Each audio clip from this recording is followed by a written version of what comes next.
қуаныш. Тағы да бір отбасы баспаналы болып жатыр. Апа, баспанаңыз құтты болсын.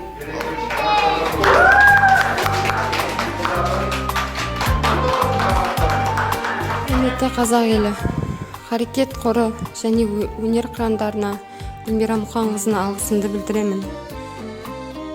Алла разы болсын бәріне.